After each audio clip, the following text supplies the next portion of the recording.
आज मैं पिछले अपने जो वीडियो है उसी को कंटिन्यू करके आगे समझाना चाहता हूँ। पिछले वीडियो में मैंने आपको एक कार्य दिया था कि जिसके अंदर आप अपने खर्चों को 3 विभागों में बांटिएगा, और 3 विभागों में बांटने के लिए मैंने आपको बताया था। एक था आपका मंथली एक्सपेंसेस, ठीक है।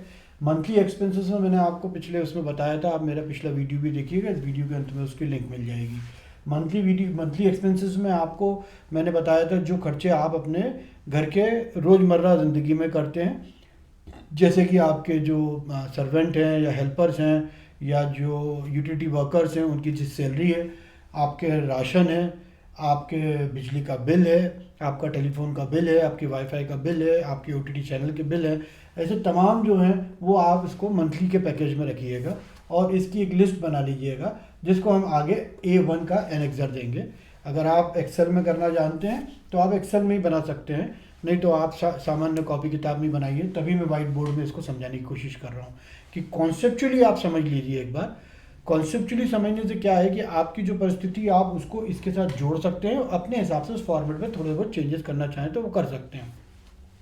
हम आगे चलते हैं तो मंथली रीपेमेंट मतलब आज भी लोन से कोई अछूता नहीं है। हर आदमी के पास लोन है और इजी लोन फैसिलिटी और आने वाले समय पे और चीज़ें आगे इजी करेगी बैंक्स भी, तो आप लोग लोन लेंगे। आज हम भी देखते हैं कि कई लोगों को दुकानें हैं, छोटी छोटी दुकानें हैं, पान की दुकानें, लेकिन बच्चे बड़े हो गए, तो आज वो किसी न किसी तरीके से मेहनत करते हैं, बच्चे भी सहयोग करते हैं अपने माँ बाप को, या छोटी छोटी सैलरी 3-4 लोग मिलकर घर चलाते हैं। तो ऐसे में लोग लोन ले ही लेते हैं, क्योंकि मोबाइल एक ऐसी ज़रूरत है कि जिसके बगैर आगे चलना या अपना काम में भी परफॉर्मेंस देना संभव नहीं है। तो ऐसे में मोबाइल 80,000, 60,000, 1 लाख के मोबाइल आते हैं जो लिए जाते हैं। तो मंथली रीपेमेंट्स को भी हम ये कहें, होम लोन हो, व्हीकल लोन हो, मोबाइल लोन हो, तो हम उससे बच नहीं सकते। उसका एक अलग से लिस्ट बना दीजिएगा, उसकी जो पूरी की पूरी एक जो लिस्ट है वो सेपरेट बन जाएगी। और हर लिस्ट में आप ऐसा करिएगा, बस आगे का कॉलम खाली छोड़िएगा। तो मैं आपको बताऊंगा किस तरीके से चीज़ों को हमें आगे ले जाना चाहिए। तीसरा मैंने आपसे कहा था entertainment and occasion. Entertainment and occasion विभाग मैंने इसलिए बांटा था खर्चों का, इसके अंदर वो खर्चे डालिएगा जो कि आपके आउटिंग के हैं, खाने पीने के हैं, घूमने के हैं, या किसी की शादी के हैं या बर्थडे के हैं। तो ये सब चीज़ें हमें पहले से ही पता होती हैं और वो खर्चे जब आते रहते हैं तो हम उसको करते रहते हैं। तो उसमें ओकेशंस भी आ जाते हैं, फेस्टिवल्स भी आ जाते हैं। तो ये सब खर्चे आप तीसरे पार्ट में डाल दीजिएगा। मैंने जो फॉर्मेट बनाया है इस तरीके से आप भी बना लीजिएगा। आपको एक्सेल आता है तो एक्सेल में बना लीजिए, नहीं तो किसी से बनवा लीजिएगा। इसमें आउटगोइंग में मैंने डाला है 3 विभागों में, इनकी अलग अलग जो है एक पूरी की पूरी लिस्ट जो है, सूची जो है आप बना लीजिएगा। तो सूची जो क्रमांक होगा A1, A2, A3 में बना लीजिए। अगर एक्सेल में बना रहे हैं तो उसकी अलग सेपरेट शीट बना लीजिएगा। तो ये सेपरेट शीट का जो टोटल आ रहा है उसको पहले मंथ, दूसरे मंथ, तीसरे मंथ और 12वें मंथ तक का पूरा बना लीजिएगा चिट्ठा, क्योंकि आपको आज से पता है कि आपका खर्चा क्या है। तो 12 महीने का पूरा पूरा चिट्ठा आपका बन जाएगा। शुरू के 2-3 महीने आप रियल डालिएगा, मतलब एक्चुअल डालिएगा कि जो आप कर रहे हैं अभी वास्तविक।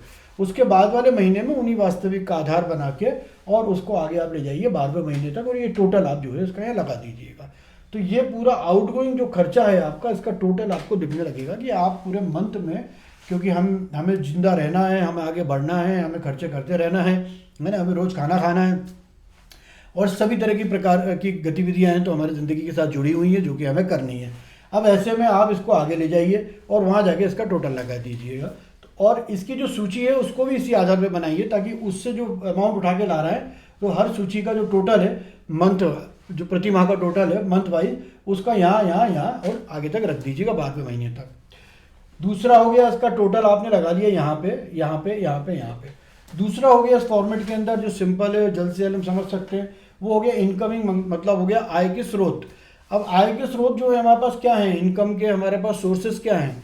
तो इनकम के सोर्सेज हमारे पास सैलरी हो सकते हैं, बिजनेस से विड्रॉल्स हो सकते हैं, मतलब जो छोटे व्यापारी हैं वो अपने गले से ले आते हैं 20,000, 25,000 जैसी ज़रूरत होती है, क्योंकि वो ये मान के चलते हैं कि जो व्यापार कर रहे हैं उसमें वो 15 से 20% का जो है प्रॉफिट करेंगे, तो उतना पैसा वो एक गणित के तौर पर ले आते हैं।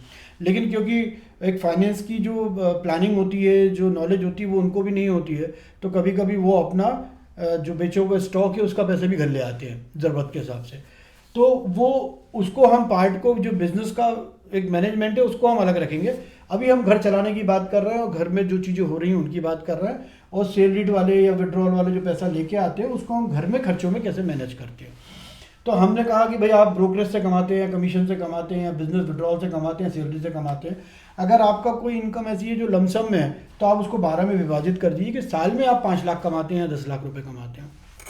सैलरी आपको हर महीने आनी है, बिजनेस विड्रॉल आप हर महीने करते ही हैं, कभी डेली कर लेते हैं, कभी वो अपनी कॉपी में आप लिखते हैं, टोटल उठा के यहाँ डाल दीजिए। अब ऐसे में जब आप इसको आगे बढ़ाते हैं तो ऐसे में आपका टोटल आउटगोइंग का बन जाता है, टोटल इनकमिंग का बन जाता है, मतलब जो आपका जावक है वो बन गया, जो आपकी आवक है वो बन गई। मतलब जितना पैसा आप खर्च करते हो प्रति माह वो लग गया, जितना पैसा आपके पास प्रति माह आ सकता है वो आपने अनुमान लगा लिया और आपने मान लिया इतना महीने में। इसको आप पूरे 12 महीने में ले जाइए, 12 महीने में ले जाकर इसका टोटल कर दीजिए। इन टोटल में 2 चीज़ लिखी है मैंने, सरप्लस ऑब्लिक डिफिशिएंट, राइट। ये आप 2 लाख रुपए महीना कमाते हैं तो भी आप ये बनाइए, 20,000 रुपये महीना कमाते हैं तो भी आप ये बनाइए, ठीक है।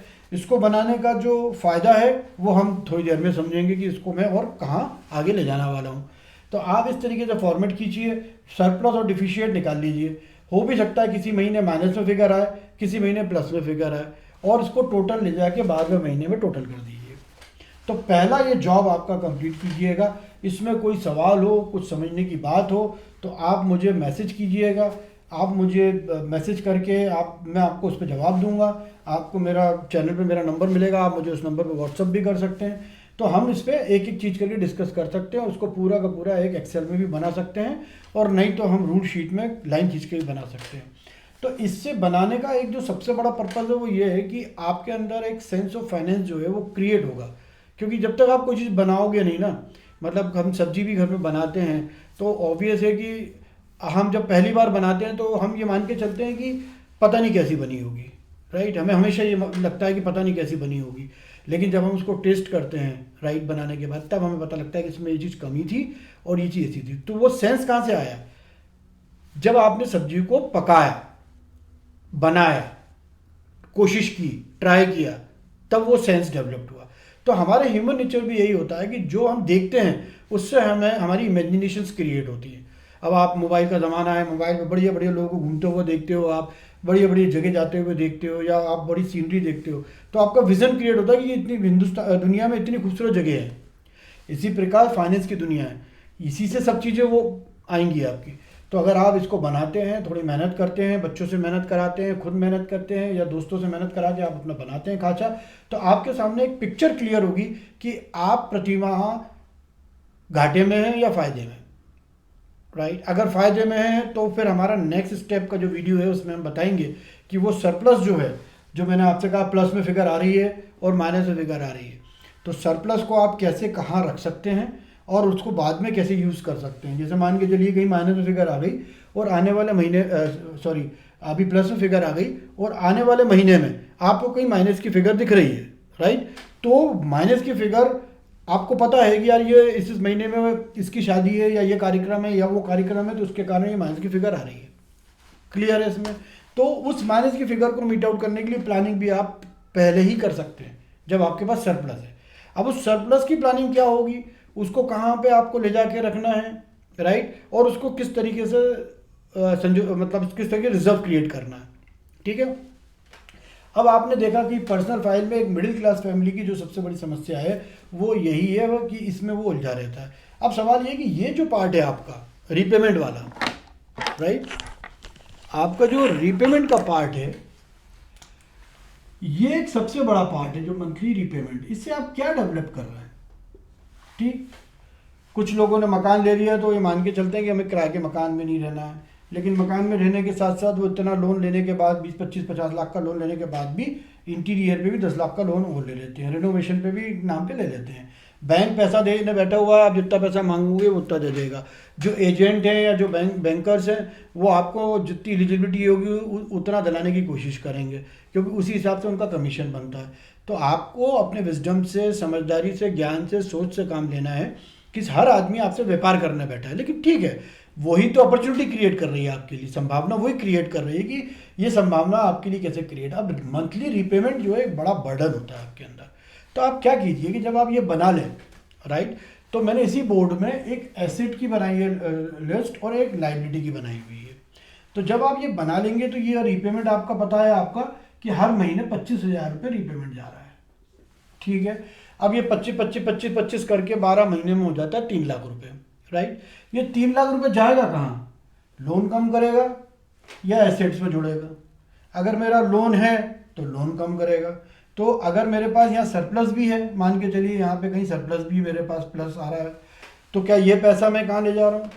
तो मेरी दो तरीके से लाइबिलिटी कम हो रही है और एक जगह एसेट बन रही है। तो ये मैं अगले पार्ट में आपको समझाऊंगा। तो लेकिन आप इससे पहले ये वर्किंग पूरी कर लीजिएगा। दूसरा क्या करिएगा कि ये जो मैंने आपको कहा एज ऑन डेट, मतलब जिस दिन भी आप ये काम कर रहे हैं, जिस माह भी ये काम कर रहे हैं, आपको जो भी इंफॉर्मेशन है आपके पास कि आपका बैंक स्टेटमेंट का मतलब बैंक लोन का स्टेटमेंट निकाल लीजिएगा, क्रेडिट कार्ड का स्टेटमेंट आपके पास आता है, ऐप में आपके पास सभी चीज़ें उपस्थित रहती हैं कि कितना कहाँ से आपने लोन लिया हुआ है। तो आपको कोई ऐसी चीज़ नहीं है जो छुपी हुई हो, आपको पता नहीं है। आपने अगर कोई प्रॉपर्टी ली है जिस पे आप रह रहे हैं या आपने किराए पे दी है, उस प्रॉपर्टी की वैल्यूएशन क्या हो सकती है। अगर आपने गाड़ी ली हुई है तो गाड़ी प्रति वर्ष हर साल डेप्रिशिएट हो रही है, तो कहीं ना कहीं उसकी वैल्यू कम हो रही है। उसकी वैल्यू कम हो रही है तो आपको पता है। तो कई चीज़ें ऐसी हैं जो आपको पता है कि हाँ ये चीज़ें मेरी डिवैल्यूड हो रही है, ये चीज़ें मेरी बढ़ रही है, ये चीज़ें आज की कॉस्ट ये है। आप उसी आधार पे उसको बनाइएगा और बिल्कुल वास्तविक बनाइए, रियलिस्टिक बनाइए। प्रॉपर्टी है, लिख लीजिए कि साहब आज मेरे पास प्रॉपर्टी जो है इतने की है। अब मान के चलो प्रॉपर्टी में आपने लोन ले रखा है, तो आप वहाँ पे लोन पे लिखिए कि आपने लोन ले रखा है, ठीक है। तो क्या हो गया कि आज प्रॉपर्टी, तो आप ये कह रहे हो कि प्रॉपर्टी आपके पास मान के चलिए आपके हिसाब से 40 लाख की प्रॉपर्टी होनी चाहिए, ठीक है। अब आपको 4 साल हो गए, 5 साल हो गए, लेकिन आपका लोन जो है वो आप ये कह रहे हो कि मेरे पास लोन अभी भी बचा हुआ 20 लाख का, ठीक है, जिसका रीपेमेंट मैं यहाँ कर रहा हूँ यहाँ पे, ठीक है। तो अब इस व्यवस्था से मैं आपको आगे जब ले जाऊंगा तो आपको समझ में आ जाएगा कि जो आप प्रतिमाह कर रहे हैं उससे क्या आपकी चीज़ें बन रही हैं और क्या चीज़ें आपकी बिगड़ रही हैं, या क्या आपको करना चाहिए और क्या आपको नहीं करना चाहिए। ऐसी बहुत सारी इन्फॉर्मेशन मैं आपको अपने इस रेगुलर एपिसोड में दूंगा। आज के लिए इतने ही बहुत है। मेरी बातों को नोट कीजिएगा, ज़्यादा सब्सक्राइब कीजिएगा, ज़्यादा लोगों को बताइएगा, अपने इर्द गिर्द जो लोग हैं उनको सिखाइएगा फाइनेंस मैनेजमेंट। एक पर्सनल फाइनेंस मैनेजमेंट से हिंदुस्तान बहुत आगे जा सकता है, जो कि हमारी सबसे डिफिशिएंसी है। और यही फ़र्क है एक डेवलपिंग कंट्री में और एक डेवलप में। जो डेवलप्ड कंट्री हैं वहाँ पे अगर आप देखेंगे तो उनका नॉलेज, उनका स्किल हम लोगों से काफ़ी ज़्यादा है और वो घर बैठे भी पैसा कमाना जानते हैं। और आप अपन हिंदुस्तानी तो बहुत मेहनत करते हैं, तो हम पैसा कमाना क्यों नहीं जानते हैं। तो हमें भी पैसा कमाने का मौका मिलना चाहिए कि सिर्फ ऐसा ना हो कि हिंदुस्तान में 5 या 7% जो पूंजीपति लोग हैं या जो अब 10%, 8-9% पे पहुंच गए हैं, वही लोग कमाना जानते हैं। हर आदमी कमा सकता है, लेकिन बेसिक जो वर्किंग है, जो बेसिक समझदारी है, वो एक रॉ लेवल पे बताइए मैंने आपको। आप इस सिंपल से कॉन्सेप्ट को समझिए और मेरे साथ जुड़े रहिए और आप देखिए कि हम कैसे कर सकते हैं। प्लीज़ आप सब्सक्राइब कीजिएगा, ज़्यादा से ज़्यादा सब्सक्राइब कीजिएगा ताकि ज़्यादा से ज़्यादा लोगों तक ये वीडियो पहुंच सके। नमस्कार, थैंक यू सो मच।